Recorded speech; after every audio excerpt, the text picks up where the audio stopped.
नमस्कार, आकाशवाणी से प्रस्तुत है समाचार प्रभात।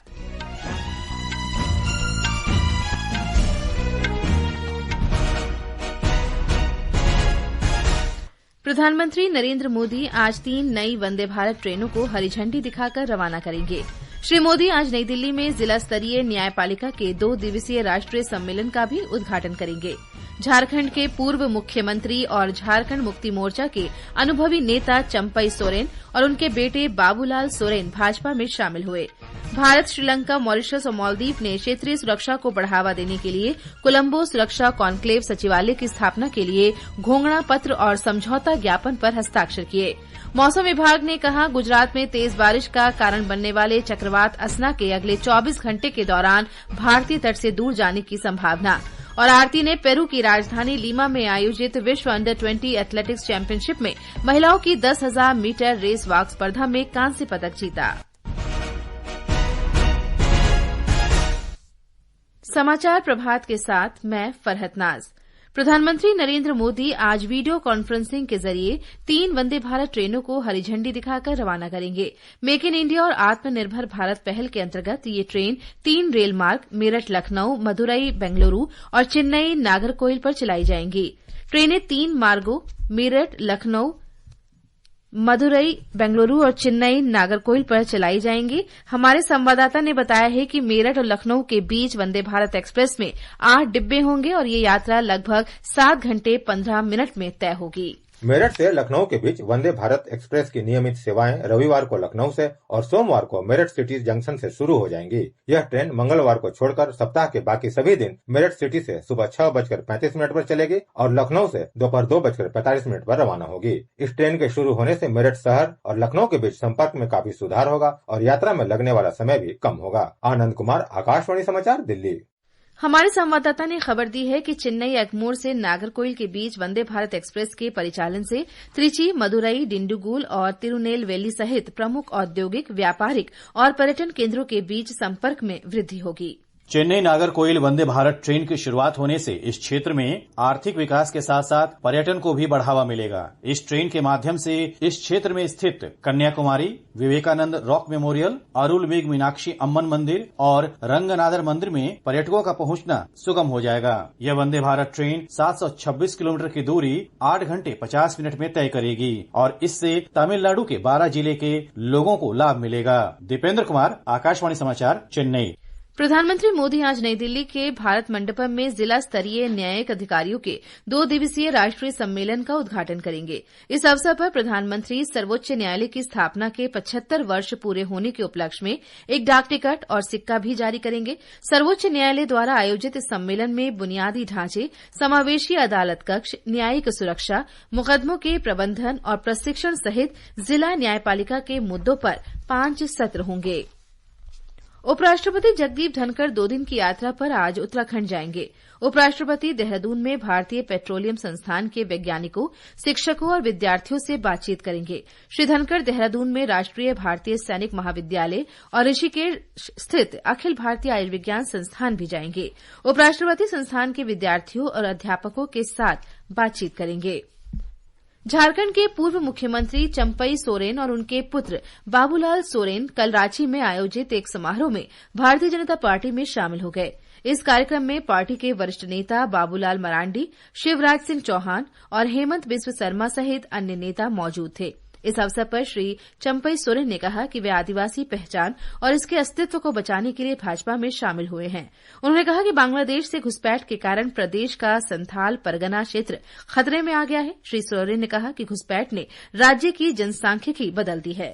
झारखंड को भी विकास और बांग्लादेश घुसपैठिया को निश्चित रूप से रुकेगा। पार्टी तय करेगा हमको किस तरह का काम देते हैं, उस तरह से हम ईमानदारी के पूर्वक काम करेंगे। श्री सोरेन ने बुधवार को झारखंड मुक्ति मोर्चा से इस्तीफा दे दिया था। श्री चंपई सोरेन झारखंड मुक्ति मोर्चा के अनुभवी नेता और राज्य के 3 बार मुख्यमंत्री रहे शिबू सोरेन के लंबे समय तक सहयोगी रहे। ये समाचार आकाशवाणी से प्रसारित किए जा रहे हैं। क्या सिखाया गुड़िया? खाना बनाने से पहले और शौचालय या मल साफ करने के बाद हाथ साबुन से धोना, हमेशा साफ पानी का उपयोग करना और रोटा वायरस और खसरे का टीका सही समय पर लगवाना। वाह, तू तो बड़ी सयानी हो गई है। आखिर आपकी ही तो बेटी हूँ। अधिक जानकारी के लिए आशा दीदी से संपर्क करें। स्वास्थ्य एवं परिवार कल्याण मंत्रालय द्वारा जनहित में जारी। समाचार प्रभात में आपका फिर स्वागत है। भारत, मालदीव, मॉरिशस और श्रीलंका ने हिंद महासागर क्षेत्र में सुरक्षा और स्थिरता की चुनौतियों का समाधान करने के लिए कोलंबो में कोलंबो सुरक्षा कॉन्क्लेव CSC सचिवालय की स्थापना के लिए चार्टर और एक समझौता ज्ञापन पर हस्ताक्षर किए हैं।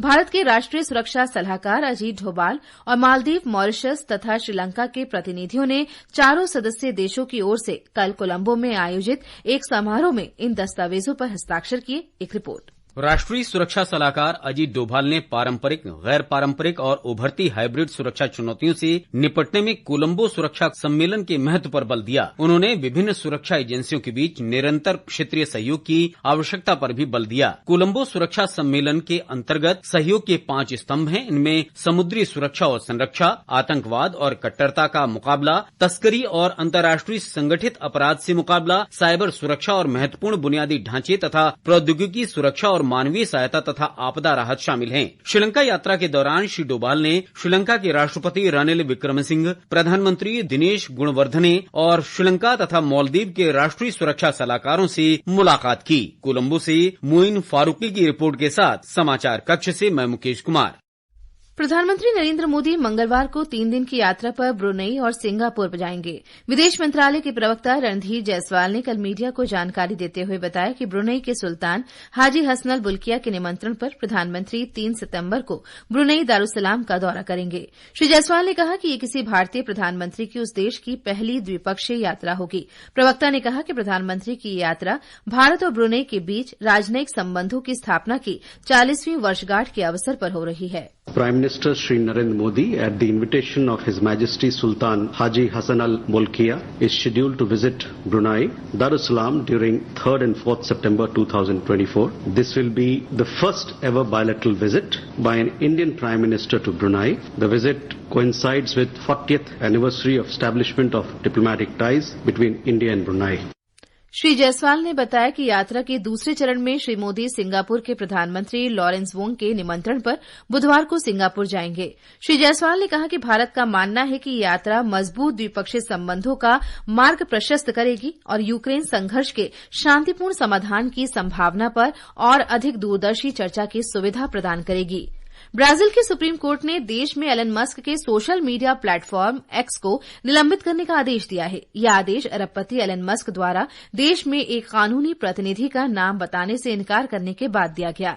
न्यायमूर्ति अलेक्जेंड्रे डी मोरिस ने एक प्रतिनिधि का नाम बताने के आदेश का पालन करने में विफल रहने पर मस्क को एक्स प्लेटफॉर्म को ब्राजील में ब्लॉक करने की चेतावनी दी थी। इसके लिए 24 घंटे की समय सीमा निर्धारित की गई थी। प्रतिबंध के बारे में एलन मस्क ने ब्राजील के न्यायाधीश पर देश में अभिव्यक्ति की स्वतंत्रता समाप्त करने का आरोप लगाया। पंजाब के अधिकांश जिलों में भूजल स्तर में तेजी से गिरावट के कारण पानी की अत्यधिक कमी हो गई है। हमारे संवाददाता ने बताया है कि राज्य के 8 जिलों में स्थिति बहुत चिंताजनक है। 9 जिलों में जलस्तर गंभीर स्थिति में पहुंच गया है। सबसे खराब हालात मुख्यमंत्री के अपने जिले संगरूर में है, जहां की जल स्तर करीब 44 मीटर से भी अधिक नीचे तक पहुंच गया है। पटियाला, पठानकोट, जालंधर, होशियारपुर, रोपड़, कपूरथला, तरनतारण व शहीद भगत सिंह नगर जिलों में भी जल स्तर लगातार नीचे जा रहा है और इन जिलों में यह 28 से 43 मीटर के बीच में है। अधिक जल दोहन के चलते राज्य का करीब 78% क्षेत्र डार्क जोन में है। कृषि विशेषज्ञ इसका प्रमुख कारण धान की फसल को मानते हैं। शिशु शर्मा शांतल, आकाशवाणी समाचार, जालंधर।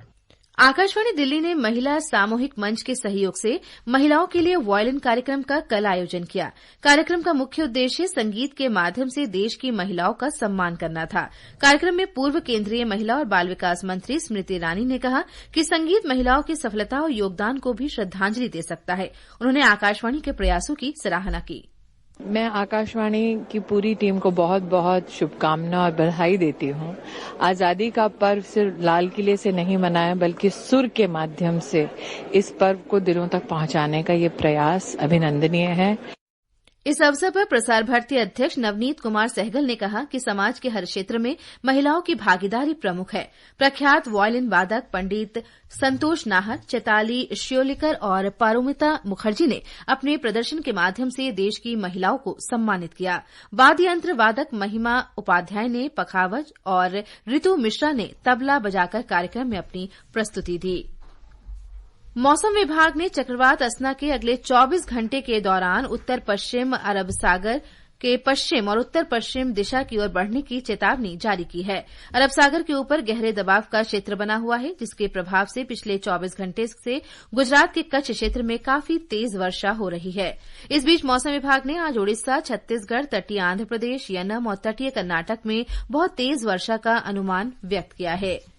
भारत की आरती ने पेरू की राजधानी लीमा में विश्व अंडर 20 एथलेटिक्स चैंपियनशिप में महिलाओं की 10,000 मीटर पैदल चाल स्पर्धा का कांस्य पदक जीत लिया है। आरती ने राष्ट्रीय अंडर 20 रिकॉर्ड समय के साथ ये पदक जीता। चीन की झुआंगमू बेमा ने स्वर्ण और मैचलिंग चेन ने रजत पदक हासिल किया। वहीं पेरिस में चल रहे पैरालंपिक खेलों में भारत की पदक की उम्मीदें आज तीसरे दिन भी निशानेबाजों पर टिकी हुई हैं। आज बैडमिंटन और तीरंदाजी के भी कई मुकाबले होंगे। एक रिपोर्ट।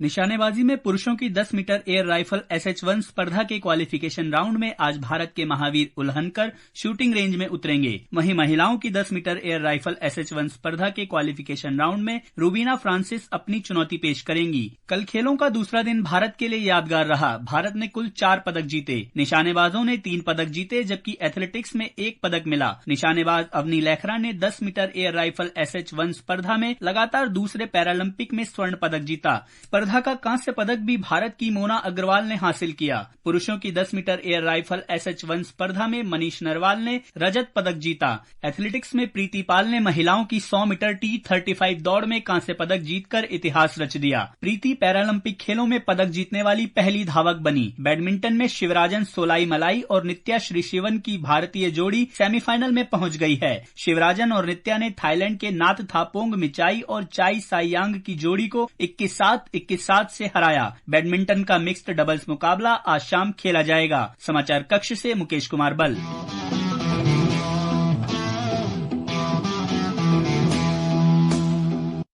राष्ट्रपति द्रौपदी मुर्मू और प्रधानमंत्री नरेंद्र मोदी ने पदक विजेताओं को बधाई दी है।